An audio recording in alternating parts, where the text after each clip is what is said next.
way. So we have this new one here. At this point, I only want the first crews to come through here to only deal with these baby vines, either making a layer or pruning these with 2 spurs, and then go on down the row that way and replace any broken stakes, because I don't want a baby vine tied up to a broken stake.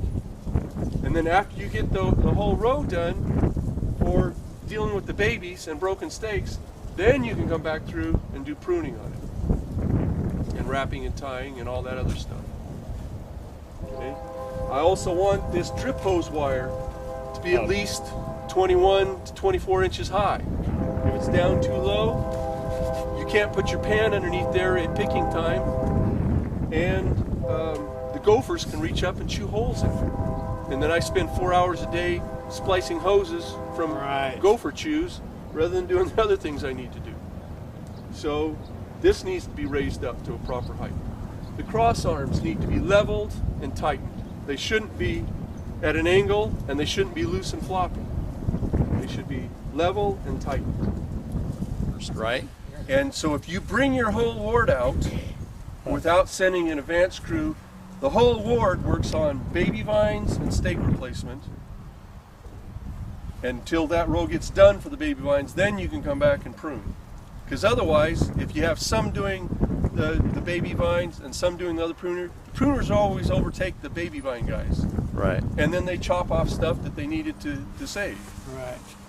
So I want the baby vines dealt with first, then you prune the rest of the same. And the reason why I want that done too is if somebody comes through and does pruning, they may have cut off a cane that would have been long enough that we could have made a layer, and or something off of the old brush that maybe had a cane out on the end of it that was long enough that you could have bent it, unwrapped it off the wire and bent it around to make a layer.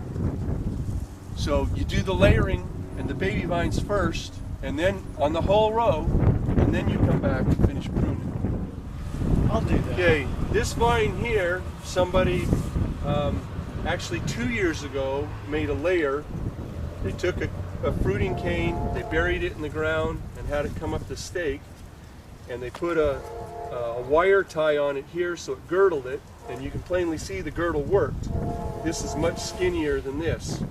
So mama's feeding baby, but nothing the baby whip makes in the way of photosynthesis goes back to mama. It all stays here in these roots and in this trunk to make this trunk bigger than what this would have. If we didn't have the girdle, these would both be about the same size, calipers.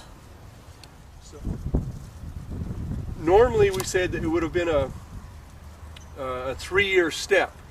1 year you make the layer, the next year you make 2 spurs, leave it for another year, and then the next year you could cut off the old trunk.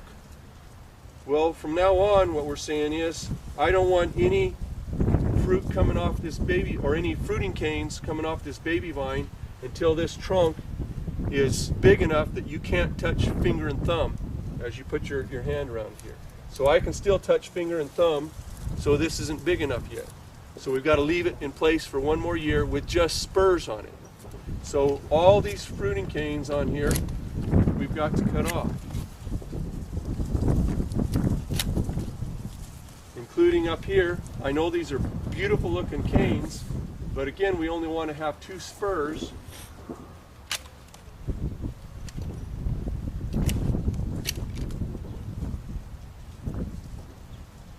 I'm going to cut all that off. So there's a spur, and I'm going to leave 1 spur over here, and I'll leave it right over here. So all the rest of these can come off.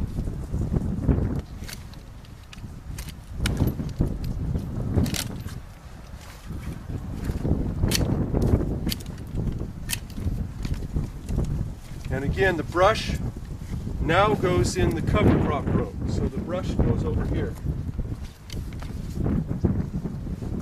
That's a change from the years past. We used to have a brush row and a cover crop row. Now, the cover crop row is both the brush row and the cover crop. So, how do we know which is which? The weeds are growing on Oh, the weeds are growing on. well, it's a cover crop. There's peas and beans and vetch. Oh, there in is? that row. Yeah. Oh, is that what those are? Yeah. Not weeds. Well, a weed by definition is a plant growing where you don't want that plant to grow. So if you've got a rose bush growing out in a cornfield, it's a weed. Right. So I don't have any on me, but I would also put an orange flag tape on here, similar to what I did to that vine over there. Yeah. One tie on the one that you previously tied up, and I would put a new orange flag on the old umbilical cord from Mama, so that people don't come and cut that off. Because I want that, the umbilical cord, I want to stay intact until such time that you cut off the old trunk. And now, instead of a 3-year plan, this is going to be like a 6 or 7 year plan. And how old are the oldest trunk there? Most of these were planted in 1949. Oh, So they're 61 years old. So you really don't want to cut Okay. any of But those. I want to replace all these, and that's why we're starting these new vines. Oh, eventually. But I don't want to cut off this trunk. We can still utilize fruiting canes off this until this gets big enough to be on its own. Right. It's got to be wrist thick or something. Yeah. Okay. Now, once this baby vine gets to the point where you can't touch finger and thumb, then it's big enough that you can start leaving fruiting canes.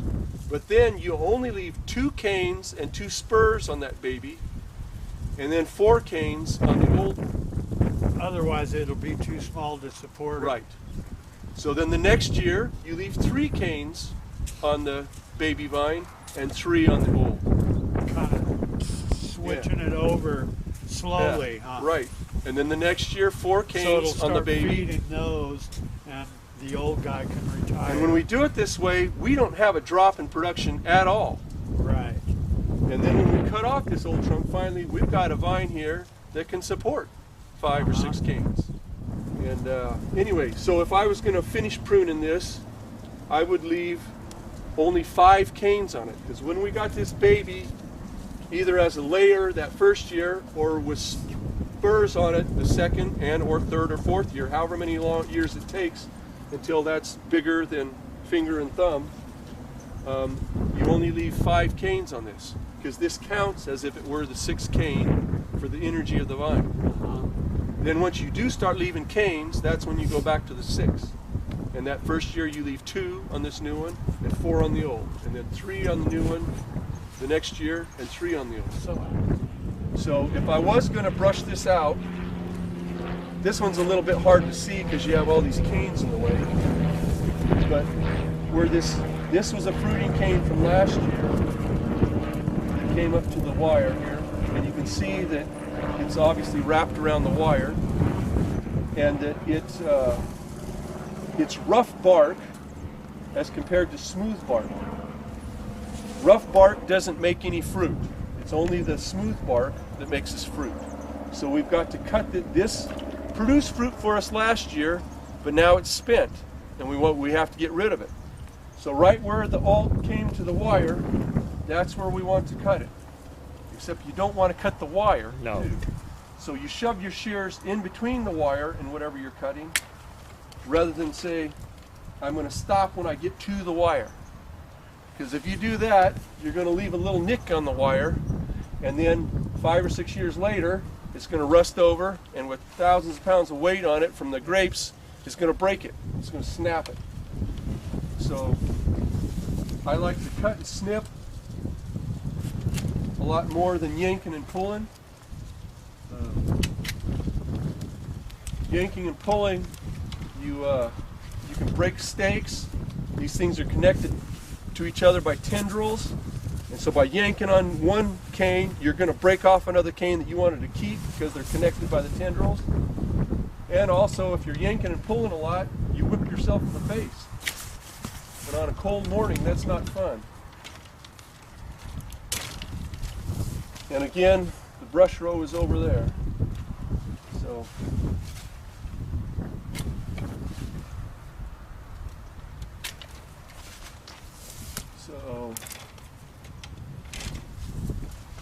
that side's brushed out now.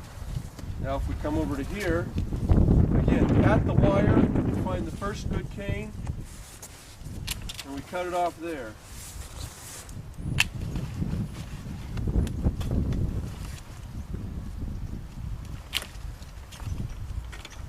They wrapped and tied this a little too tight.